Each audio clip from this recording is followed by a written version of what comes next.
반론이 저는 촛불혁명으로 문재인 정부가 탄생했을 때 적폐청산에 대한 기대를 했습니다. 대한민국에 오랫동안 묵었던 적폐들 잘 청산하려고 봤습니다. 대통령이 솔선수범해서 박수를 받고 떠나는 것, 그것이 그런 대통령을 만드는 것이 저는 적폐청산으로 생각하는데 내용도 굉장히 치졸합니다. 댓글이요? 4년 동안 70만 개를 가지고 수사를 했습니다. 8,600개가 혐의가 있다는 겁니다. 하루에 4년 동안 10개입니다. 하루에 10개 댓글 담아가지고 대통령을 커퍼트라인에 세우겠다고요? 이게 적폐청산입니까? 그 다음에 하는 방법도 굉장히 초법적입니다. 각 부서에 전부 다 적폐청산위원회를 갖다 만들고 있습니다. 최소한 노무현 정부 때는요, 과거사 정리위원회를 만들어가지고 국회에서 법률로서 적폐청산을 했습니다. 이 정부는 국회도 거치지 않고 한 부서의 훈령으로 민간인에게 2급 비밀을 취득할 수 있는 자격까지 주는 이런 초법적인 적폐청산위원회를 통해서 마구잡이로 적폐청산을 하고 있습니다. 자, 이것이 과연 적폐청산입니까? 이거는 그야말로 정치 보복이고요. 이제는 더 나아가서 다스리는 누구 겁니까?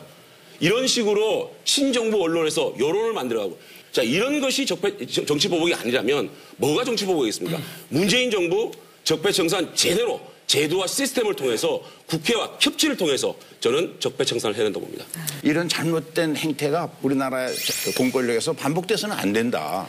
그것도 법원에서 이 사람은 불구속 판결 나고 무죄 판결 나는 사람들이 있으니까 그건 법원의 판결에 맡겨야 된다는 거예요. 적폐청산에 대해서 저희가 반대하고 하는 거 아닙니다. 적폐청산을 분명히 해야 되는 것이고, 다만 적폐청산을 할 때도 법과 절차에 따라서 해야 됩니다.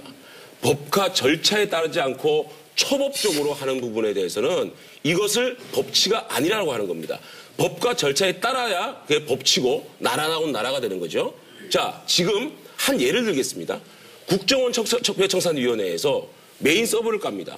메인 서버를 까가지고 온갖 정보를 가지고 정타켓으로 국정원장을 잡아넣습니다. 자, 이런 것들이 합리적으로 제도 개선을 위한 것인가? 그 다음 하나 예를 들게요. 경찰청에서 훈령으로 인권 침해 사건 진상조사위원회를 만듭니다. 거기에 용산, 강정 이런 사태들에 대해서 재조사를 한다는 겁니다. 재조사를 누가 하느냐? 민간인을 고용합니다. 그 민간인이 2급 조사 자격을 가지고 있습니다. 경찰과 똑같은. 그래서 일반 국민들까지도 조사를 소환해서 조사를 합니다. 이것은요, 훈령으로 될 수 있는 문제는 아닙니다. 자, 이것이 과연 제대로 된 법과 절차를 따른 적폐청산이냐. 그래서 저희가 국정감사 기간 동안 이 위원회의 정당성을 법제처에 물어봤습니다. 법제에서 어떻게 답이 왔느냐. 이것은 훈령으로 할 수 있는 아니라는 유권 해석이 나와서 이것이 중지가 됐습니다. 모든 부서에 똑같은 것입니다. 저희들은 법과 절차에 따라서 적폐청산위원회를 제대로 만들어서 적폐청산을 제도화 시스템을 하라는 겁니다.